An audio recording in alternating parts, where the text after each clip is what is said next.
What is going on, everybody? It's the Franz, and we're here for a Monday Night Raw review for February 1st, 2021. This was actually probably the best episode of Monday Night Raw I have seen in a long while, outside of the usual suspects, aka Miz and Morrison, which are an absolute embarrassment every single time they're on your TV. Good wrestling tonight. We had a debut of Damian Priest, which obviously was coming, and so much more happening tonight. Now, it is going to be interesting to see what happens going into WrestleMania. As we all know, Edge, whether I like it or you like it, Edge has won the Royal Rumble. I'm not a fan of it, but it is what it is. He has a choice: Roman Reigns or Drew McIntyre, or whoever Drew McIntyre probably loses the title to, which I'm still thinking with the match that's going to happen in the Elimination Chamber. Drew McIntyre is not losing the title at the Elimination Chamber, but they do have Fastlane coming up. And I think that's where Drew McIntyre will lose the WWE Championship, which will piss so many people off. But we'll speculate that when we get to Fastlane. Tonight, we started the show off with as I was talking about him, Drew McIntyre. He comes out, he talks about the Royal Rumble being a hell of a pay-per-view, saying every single match was lit from top to bottom, including the kickoff match. Giving props to everybody who won their respective matches before he gets to the the men's Royal Rumble match. And before he can really say much about the men's Royal Rumble match, out comes Edge. Edge comes out. Drew McIntyre gives him all the praise in the world for coming back last year after that injury, coming back last night, being the number one in the Royal Rumble, going the distance, 58 plus minutes of getting his ass kicked, having, of course, the reunion with his best friend Jay, aka Christian, and just everything. And then Edge is like, "What are you talking? What is wrong with you, man? You were the WWE champion. I am a viable threat. I just won the Royal Rumble. But instead of kicking my head off, you're out here giving me praise." So Drew McIntyre's like, that might be what an opportunist does, but that's not how Drew McIntyre is. He wants to give him praise. Out comes Sheamus. And honestly, if you didn't see where this was going from the minute Sheamus walked out here to confront Edge and Drew McIntyre, then you haven't been paying attention to what things are going. What happens at the end of this segment should have been what was building towards the Royal Rumble, in my opinion. But he comes out and is like, "Edge, what is wrong? What are you talking about? You shouldn't question anything this man says. This man has been my best friend for 20 years. You should be, congratulations on the Rumble, all that stuff." But he's not happy because he didn't win the Rumble, of course. Why would Sheamus be happy about Edge winning the Rumble when he himself wanted to win the Royal Rumble? So they talk. Edge implies that, Drew McIntyre has a huge target on his back. And anybody who thought Edge was going to say, "I'm going to face this champion at WrestleMania tonight," you're an idiot. This is Edge, the ultimate opportunist. He's not going to get, just like the last time he won the Rumble, he waited till after the Elimination Chamber pay-per-view, where Chris Jericho ended up winning the World Heavyweight Championship and choosing him in the next week. So Edge, I don't expect to see who he's going to challenge for the WrestleMania headline until probably after the Elimination Chamber. I could be totally wrong. But yeah, he says, "Drew, no matter which one I choose, and you will know in due time, I'm leaving WrestleMania as champion." He leaves. Drew McIntyre walks to the ropes, holds the championship up as Edge leaves, turns back around, waits into a bro kick. And for whatever reason, Byron Saxton is like, "I can't wrap my head around why Sheamus would do such a thing." Sheamus is not the WWE champion. Drew McIntyre is the WWE champion. Why? Oh, why would Sheamus want to take out his best friend? Simple. He wants the WWE title. This wasn't good enough for the Royal Rumble? This match that you're going to have at the Elimination Chamber wasn't good enough for the Royal Rumble. Sheamus, the reason they put Goldberg in that spot is because WWE felt that nobody was ready to take on Drew McIntyre at the Royal Rumble except for Goldberg. So, what makes Sheamus ready for Elimination Chamber and not the Royal Rumble? I just don't get that. With the time that they had and everything on Sunday's show, I can see also why they wanted to go with Goldberg, because it would be a short, sweet match, a short, sweet, to-the-point match, and it'd be over in no time. So, there's that. We go backstage after we come back from commercial break. Charlie Caruso asks, why did you do such a thing? He's your best friend. I'm Sheamus. I'm Drew's best friend. Everyone knows me as Drew's best friend, which is total bullshit. We know you as a former United States champion, former multiple-time Intercontinental champion, if I'm correct, former three-time, if I'm correct, WWE champion, multiple-time tag team champions, and one of the best tag teams in the 2010s, with Cesaro as the bar. The only people who know you as Drew McIntyre's best friend is recently. There was no mention before this whole storyline with you and Drew that you were Drew McIntyre's best friend. So don't even start that shit. But he's like, he is no longer my best friend, and I want the WWE Championship. As for Drew Gulak, which this just shows how sad it is for Drew Gulak. Drew Gulak is standing there, waiting for Sheamus to hand him his bags. So Drew Gulak is carrying Sheamus' bags now. God, man, how far that guy has fallen. From what he was in NXT when he was the Cruiserweight champion before losing the title to, I believe it was Lio Rush, Drew Gulak has fallen so far, and it sucks. And I miss him being coach of Daniel Bryan, because that was actually a good spot for him.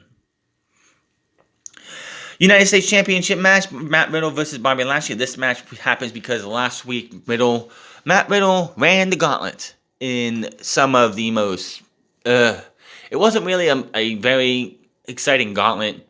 He beat Shelton Benjamin and MVP because of outside distractions, and then he had a really decent mini match with Cedric Alexander and ended up beating him as well. This match goes about maybe 2 minutes. Riddle's on the apron. Lashley puts in the hurt lock and just will not let go. Referee calls for the bell. Matt Riddle eventually does tap out, but it doesn't matter. Throws him outside, puts him in the hurt lock, and is just ragging and dolling him around. Then eventually picks him again, ragdolls him, and throws him over the barricade. We go to commercial break. Of course, Lashley is so intense. MVP is just got this smile like, this guy's gonna kill whoever he has to kill. And I love it. Then we go back to commercial break. We come back. The doctors are checking on Matt Riddle.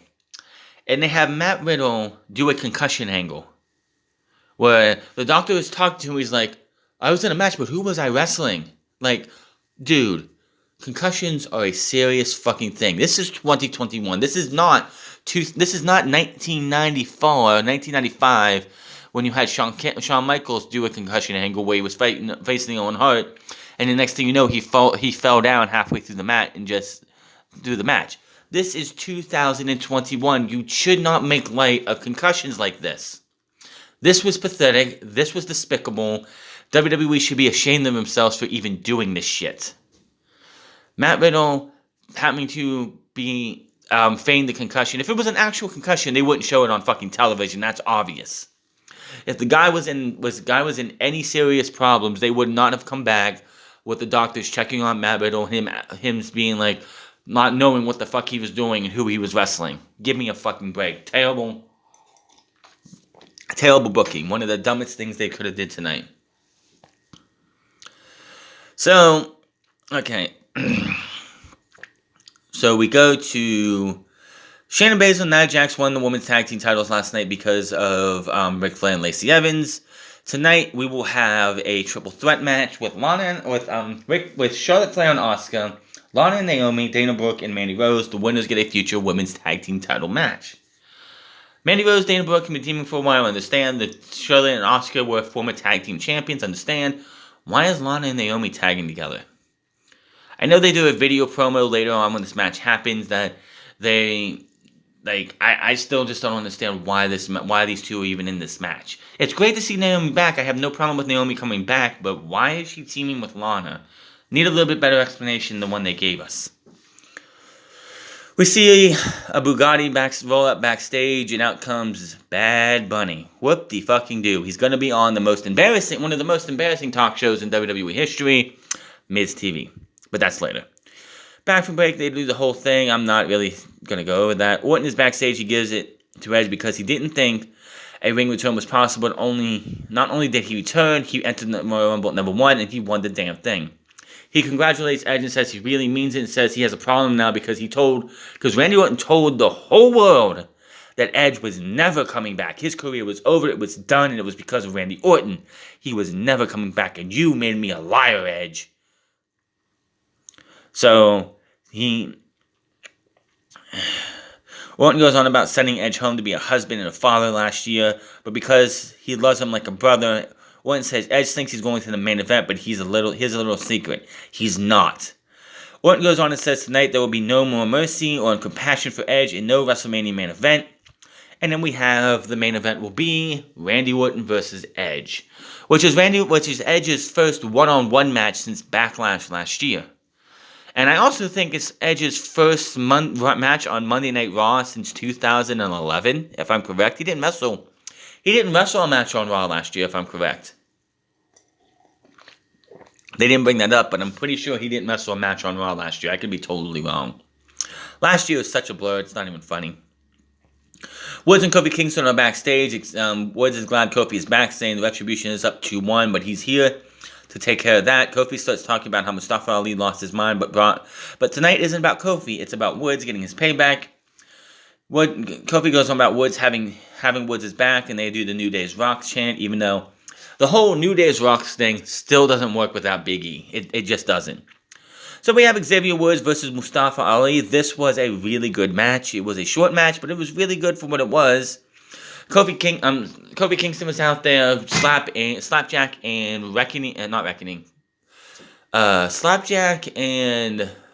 T-Bar were out there. Mace was not there, even though they did a pre-match promo backstage earlier in the day where Mustafa Ali was happy to see Kofi back so he could watch him punish and torture Xavier Woods, and Mace was there, but Mace was not here. Apparently, Reckoning has contracted COVID-19, so she's not going to be here probably for a couple weeks. And honestly, do you miss her? Do you miss Reckoning being a part of Retribution? I don't, because I really don't care about Retribution. Good match here, just shows you how good Mustafa Ali and Xavier Woods are. I've been saying it for a while. Xavier Woods is one of the most underrated members of the WWE roster. When you think of the New Day, you think of Big E and Kofi Kingston before you do Xavier Woods. Xavier Woods just never seems to get the credit that he deserves. Also, shout out to Xavier Woods for wearing the gaming gear. He had G4 on one leg. He had some Pong and some other gaming stuff all over his tights, which that was fucking awesome. As a gamer, I just popped for that. So they're having a really good match here. Referee yells at T-Bar and Slapjack as Kofi leaps off the off. This was interesting because T-Bar pulls Mustafa Ali out from underneath Xavier Woods. The referee yells at him.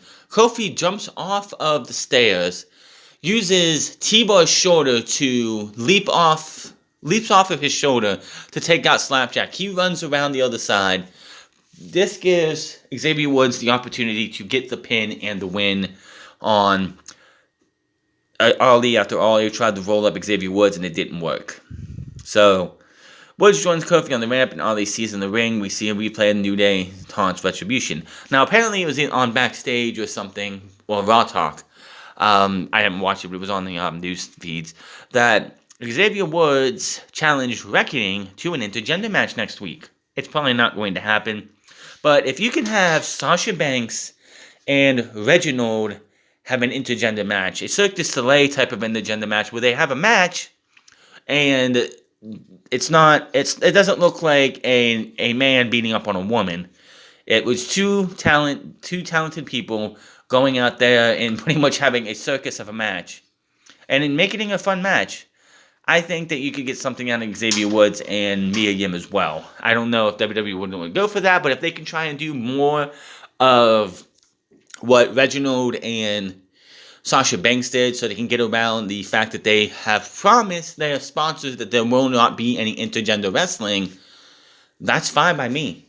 As long as you don't make a joke out of it. That's my thing. Bad Bunny is talking with Damian Priest backstage. They're speaking in Spanish. You can hear a little bit of it. Don't know what they said. We get a WrestleMania promo, which is 68 nights away from the first night of WrestleMania. We get a replay of what happened between Sheamus and Drew McIntyre earlier in the night. And Drew McIntyre will give us an interview later on.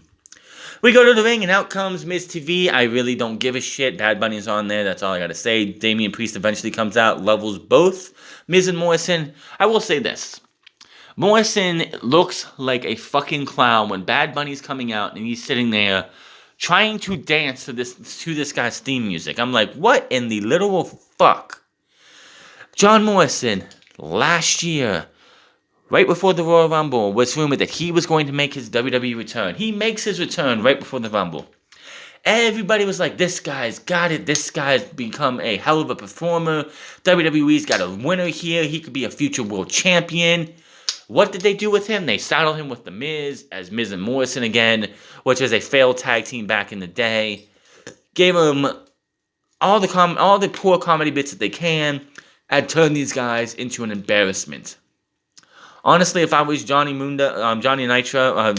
Morrison, I wouldn't have signed with WWE. I wouldn't have came back. I would have went to AEW or even New Japan, because his entire 1 year run that he's been back has been nothing but a joke. And not a good one at all. So, yeah, Miz and Morrison talk their mouth off, and Damian Priest comes out, levels them both, and we have a match. Damian Priest versus The Miz. This pissed me off a little bit. Damian Priest should have came into this match and just railroaded and beat up The Miz. Leveled him, beat him up, and just no offense from The Miz. Make Damian Priest look like a fucking stud. In the end, Damian Priest couldn't win this match. Could not beat The Miz without a distraction from Bad Bunny. Morrison put the briefcase on the apron. In front of the referee is like, Miz, the briefcase is over there. In front of the referee.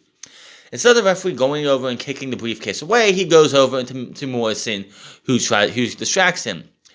Miz goes to grab the briefcase. Bad Bunny takes it away. Damian Priest, with the distraction, hits the reckoning 1, 2, 3. Damian Priest already hampered on his first night. How could, of all people you want him to feud with, it's The Miz. Please. Damian Priest is better than dealing with The Miz. Then you have Bad Bunny out there to cause a distraction so Damian Priest could pick up the win. Damian Priest could not win his debut match on his own. What kind of fucking horseshit garbage is that? Holy fuck, that's terrible.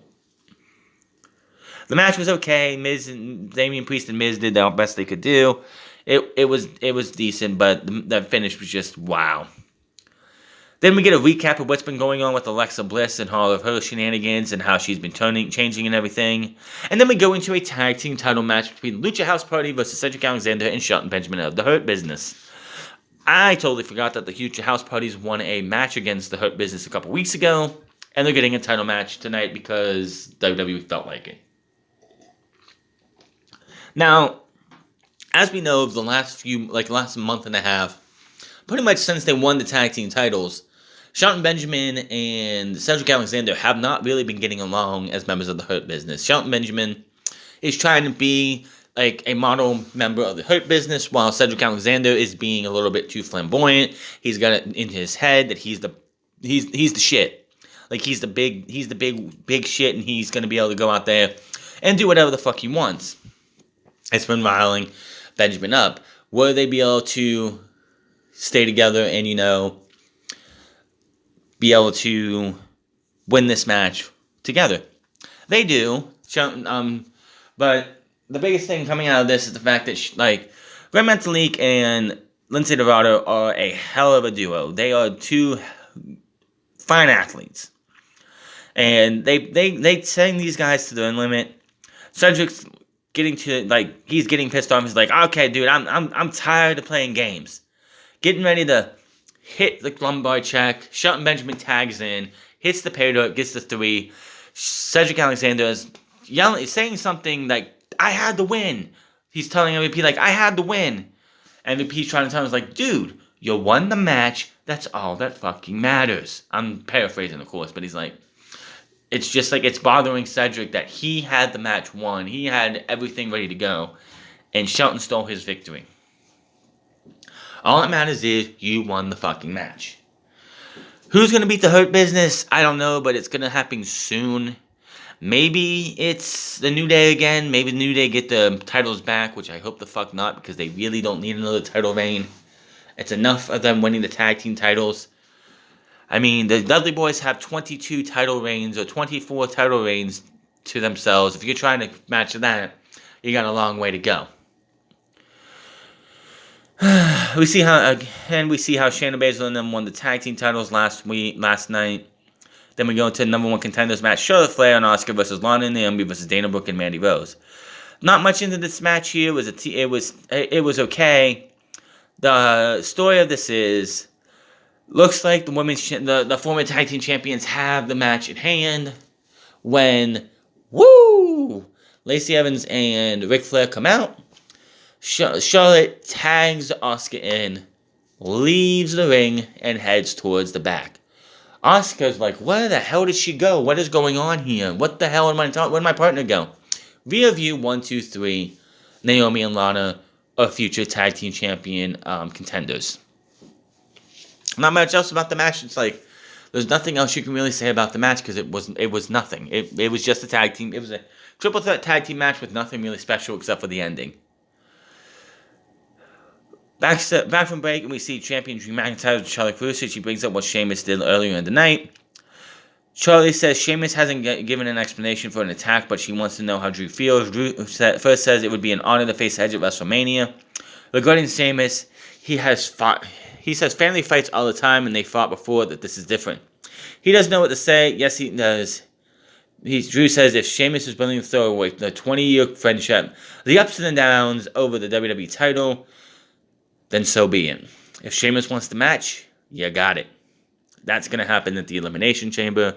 No doubt about it. Next up, we had Elias and Jackson Ryker versus Jeff Hardy and Carlito, making his first appearance on Raw for the first time in over 10 years. I don't remember the last time he actually had a match on Monday Night Raw, but it's been over 10 years for sure.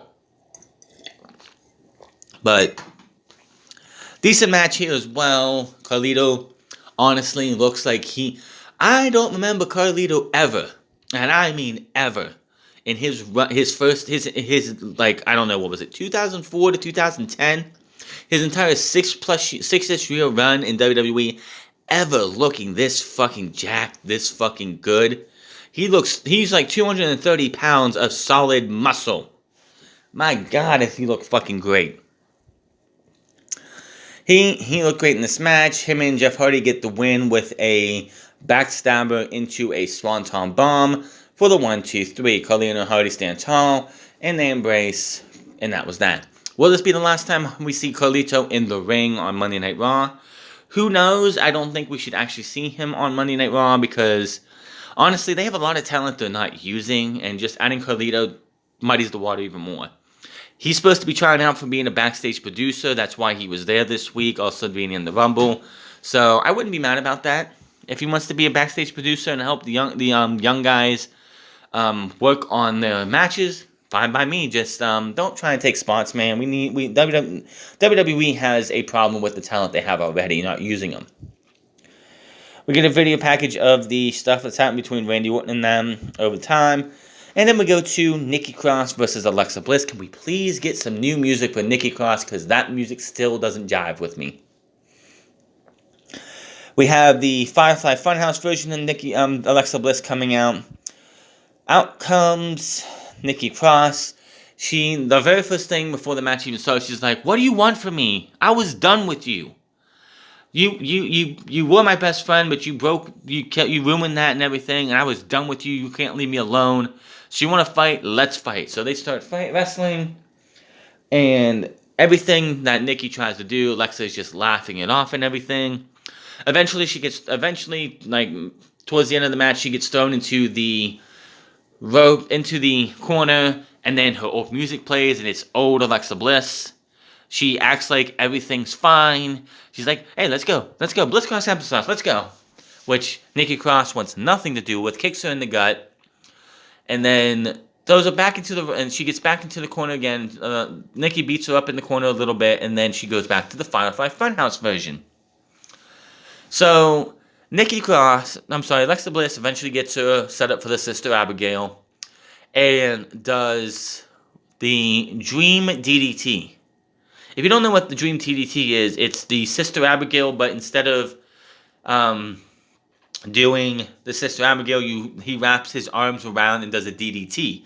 Same exact move. Of course, they're not going to mention that because it seems like WWE wants you to forget about the Velveteen Dream, and it's not something that's happened on the main roster. Tom Phillips said it's putting her own spin on it, but it's the Dream DDT. 1, 2, 3, and Nikki Cross gets beat by Alexa Bliss. No evil, doesn't sell anything Alexa Bliss tonight.